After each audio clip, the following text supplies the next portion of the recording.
Chapter 12. Now that's an interesting one. 87 mused over Willy Wonka and his chocolate factory as sea blue eyes cast out the window. A very successful, eccentric businessman, childlike in some ways, the best in his field, developing technologies no one thought possible, throwing a bone to those in society and launching people in glass houses into space, eventually saving America from aggressive, illegal aliens and inadvertently trapping Charlie's loved ones in Minusland. Their lives shrunk down in pursuit of a youthful avatar. Notice, Dahl wrote it years before that Musk surfaced and VR rolled out. Events are scripted for those who step into Mobius and outside of time to view the living archive, while its adventure breathes new life into the older generation. And Matilda shows the magical power of knowledge, one not determined by age, as well as a power we don't fully understand, one that doesn't follow genetic lines, but manifests during times of injustice. In that book, he gives a comprehensive reading list for thinkers to get started, introducing them to the minds of George Orwell, Graham Greene, and others who encourage the mind into playful exercise and the reader into a deep love of critical thinking. Humanity, love, political artistry, privilege, and purpose. Putting down his fork, 87's fingers steepled from where his elbows rested on the driftwood table. There are few things more powerful than the stories we tell ourselves. Trunchbull illustrates with such artistry, humor, and brutal accuracy the tyrannical forces that exist and how they present themselves that I can think of no better meme. From their brutish behavior behind closed doors that's so extreme, no reasonable adult would believe it to be true, to her name, Ms. Smallpost and Ball. Anything but total compliance is met with extreme and out-of-proportion force, using that fear, social pressure, and public humiliation to impose their will.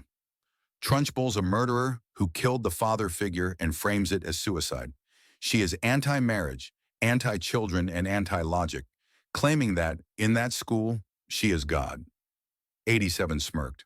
Well, perhaps she, along with all tyrants, overestimate their reach as well as the forces they're contending with, along with the notion that I think, therefore I am, with I say, therefore I am. Grace gave a thoughtful nod. Like the political leaders in Sometime Never, his fable for supermen. Only the worm remained in the end. All humans dead from wars they were fooled into fighting. Not even the worm, the parasite orchestrating it, was satisfied with that outcome. How could it be? After all, it wasn't after their extinction. It was after them and their children, farming them, consuming them, using them to propagate. Nurturing an environment for the parasite to thrive. 87 watched reruns of The Faculty flicker through her mind. Ever wonder why they tried recalling those books? Censoring them? A wide smirk lined his handsome face. You haven't scratched the surface of what he hid between those pages. Not even close.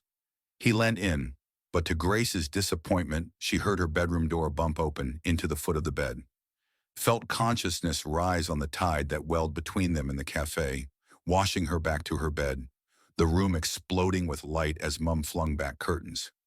It wasn't until a few days later that their conversation on parasites resurfaced, when 8-year-old Grace found herself staring up at what no longer appeared to be her mother. Pinned tightly under one arm, Mum had pinched her nose hard till Grace gasped for air, only to have a bar of soap forced into her mouth. It clipped her lip, blood and ivory suds frothing up the back of her throat. Anything could set Mum off. It could be something that was said, something that wasn't said, a look, a missing book, a dream Mum had, or because you're just like your father. Only the outcome was reliably the same, and, in a sense, that brought some comfort. This degree of predictability. Looking back, Grace realized it was just Mum's way of coping, of stemming or deflating the buildup of uncontrollable rage, frustration, and disappointment that built up inside of her, like a balloon of nails, threatening to explode even more violently if deprived of an outlet. But as Grace grew up, verbal onslaughts began to replace the physical violence she experienced at home. Blaming and shaming overtook the beatings, forced isolation, and other unsavory punishments. In a way, Grace found them harder to deal with. Physical violence was over quick, the damage and need for time to heal, clear. but verbal onslaughts would last hours, if not days, and grew more dramatic over the years. Worse, those words were like poison and took root. Anger's a door to your heart through which monsters pass, 87 once warned. Guard it, weed out those roots, or you'll become like her.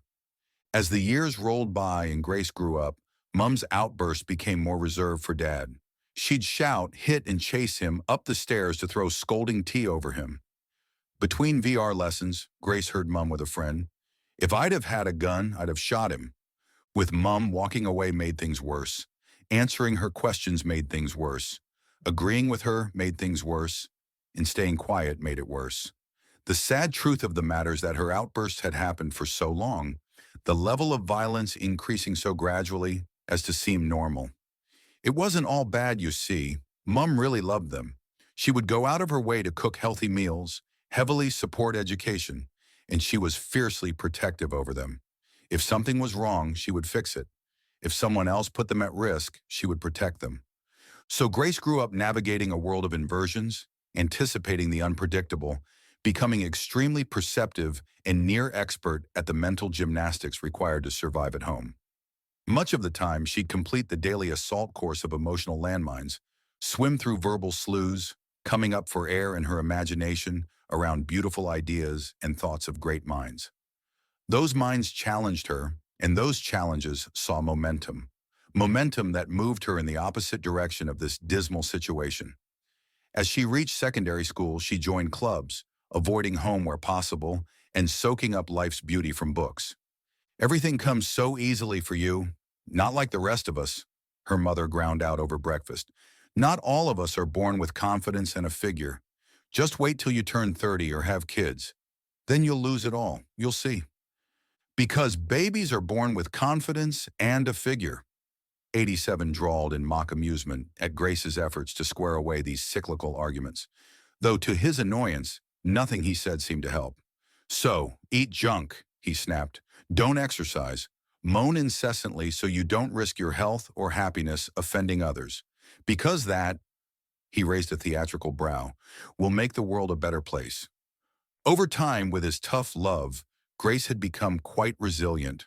There was, however, no denying the fact that growing up like this left a significant mum-shaped hole. There were glimmers of how things were meant to be in books and the relationships she watched her friends enjoy. They offered hope. Protect your heart. The notion surfaced from what seemed nowhere and everywhere, its echo firming her lips as she reflected on the miserable state of the thing. Well, if imagination was key, she was fairly well placed to fix it up a little, she supposed. Mobius could reanimate the past, activate her subconscious, and help reflect. Perhaps it could even offer a little closure. From where she now lay on her bed in the first, emerald eyes glazed with determination and squeezed shut, wrinkling freckles that dust her nose, her imagination, while wildly untamable, could bend. Determined, Grace walled off her mind and sank into calculations, watching networks and coordinates spiral in the vortex of consciousness as she imagined positions and patterns of perspective. She could feel the mortise locks of her mind turn like a kaleidoscope, falling into place, connecting everything to Mobius. When she opened her eyes, to her surprise, she could actually see herself lying there on the bed, from where she now floated, out of her body, a thin amethyst haze undulating around it, like a sheath around a cable which she'd collapsed into. String of theory, she mused. Grace could see why 87 referred to it as a living tapestry. Its contents moved as if it were a living, breathing organism. Rosen bridge threads connecting physical and metaphysical. Threads of energy from what is, reaching through every quark inside every atom, its sheath barely visible using advanced technology, its circumference a fine vibrating string. Grace left the shell of her body where it lay on her bed and sank into the breathable depths of Mobius. As she moved through space and time, she felt completely connected to everyone and everything, bursting with energy. She felt it, the call. It was only a whisper, but it was strong. To come home, to stay. Everything here in this place felt right, felt good. She flew playfully through the abyss, completely free, untouchable. The faster she went, the stronger the vibration she felt. her charge, direction, and speed manifesting a sort of reaction, a new unwritten combination, like some innovative form of music, its melody rippling in the rainbow of variants she splashed in. Emotion and motion, dancing like water and light, beautifully intoxicating till she spun to a halt and watched raw fractals fizz out.